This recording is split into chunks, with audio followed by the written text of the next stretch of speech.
সাধারণ শিক্ষার্থীরা তো রাজনীতির রও বোঝে না।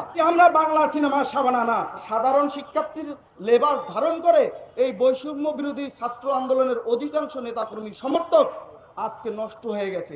এই ঢাকা বিশ্ববিদ্যালয় ক্যাম্পাসে আমরা যারা ছাত্র রাজনীতি করি তাদের ঐকান্তিক ইচ্ছা আছে জন্যই আমরা এখানে সচেতন মনে অবচেতন মনে ছাত্র রাজনীতি করি। কিন্তু এখানে তো সবাই ছাত্র রাজনীতি করবে না। কেউ পড়াশোনা করবে, তার ক্যারিয়ার গঠন করে, তার পাড়া প্রতিবেশী সহ তার পরিবার পরিজনকে নিয়ে সুখে থাকবে। আমরা বাংলাদেশ জাতীয়তাবাদী ছাত্রদল সহ অপর ক্রিয়াশীল ছাত্র সংগঠনগুলো তাদের শিক্ষার পরিবেশ নিশ্চিত করার জন্য প্রশাসনের বডির সাথে সমন্বয় করে আমরা কতটুকু আমাদের আচার আচরণ চাল চলন নিয়ন্ত্রণে রেখে শিক্ষার্থী বান্ধব করতে পারছি।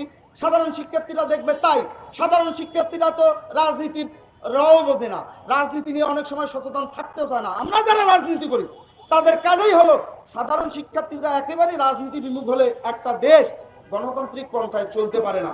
তারা রাজনৈতিক সচেতনতা বৃদ্ধি হলে দেশের অর্থনীতি সমাজনীতি রাজনীতি কিভাবে চললে বাংলাদেশ বিশ্বের দরবারে একটি গণতান্ত্রিক রাষ্ট্র হিসেবে প্রতিষ্ঠিত হয়, আমরা সেই দিকে তাদেরকে সোচ্চার হব। আমরা লিফলেট বিতরণ করব, তাদের সাথে আড্ডা হবে, গান গল্প সব দিয়ে তাদেরকে বোঝাতে সক্ষম হব।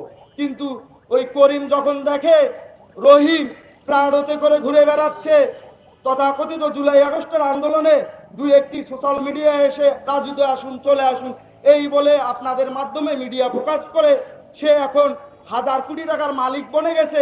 আর করিম লাইব্রেরিতে বসে তার চাকরি সার্কুলার নাই, সে কি মুখে হাত দিয়ে আঙ্গুল দিয়ে বসে থাকবে? আমরা করিমদের সাথে আছি। করিমরাই এ দেশের প্রকৃত সাধারণ শিক্ষার্থী। আর সাধারণ শিক্ষার্থীর লেবাস ধারণ করে এই বৈষম্য বিরোধী ছাত্র আন্দোলনের অধিকাংশ নেতাকর্মী সমর্থক আজকে নষ্ট হয়ে গেছে। তাদেরকে এজন্যই আজকের এই মানববন্ধনের স্থল থেকে আমি বলি তারা বৈষম্য বিরোধী ছাত্র আন্দোলনের সেই ব্যানারকে এখন ধারণ করে না, তারা বৈষম্যমুখী ছাত্র আন্দোলন, তারা বৈষম্যের পক্ষে এখন আন্দোলন সংগ্রাম করছে। আপনারা দেখেন প্রাইম এশিয়া ইউনিভার্সিটিতে প্রকাশ্যে সিসিটিভি ক্যামেরা আপনার মেইন স্ট্রিম মিডিয়া অনেকে প্রকাশ করেছেন, সেখানে হত্যাকাণ্ডটি কিভাবে হয়েছে। কিন্তু বৈষম্য বিরোধী ছাত্র আন্দোলন মনে হয় এখনও আছে, আনাচে কানাচে ঘুরে বেড়াচ্ছে। তারা কালকে একটি সংবাদ সম্মেলন করছে, সেই সম্মেলনে একজন বলল আপনাদের মাধ্যমেই সে মিডিয়া ফোকাস হয়েছে, পপুলারিটি পেয়েছে, মানুষজন তারে চেনে জানে। মানুষজন তারে চেনে জানে জন্যে সে যাই বলবে মানুষ তাই গ্রহণ করবে। তাহলে সে বোকা, সে ভুল, সে হচ্ছে নষ্ট রাজনীতির যে চর্চা সেই চর্চাকে প্রকম্পিত করতে চায়। বান্ডেল থাকলে প্রতি সেনমানিতে টাকা বাঁচবে। বিকাশ সেনমানি বান্ডেল কিনে জিতুন প্রতি লেনদেনে। তিনি কি বললেন যে ছাত্রদল নাকি তাদের বৈষম্য বিরোধী ব্যানারকে কলঙ্কিত করছে। আরে ভাই কি কলঙ্কিত করব? আমাদের রক্ত গরম হয়। আমি ইতিমধ্যেই বলেছি আমরা বাংলা সিনেমার সাবানা না। 2.5 ঘন্টা কষ্ট করে একটা সিনেমার শেষ সময়ে গিয়ে আমরা ক্ষমা করে দেব। আমরাও প্রতিশোধ নিতে জানি।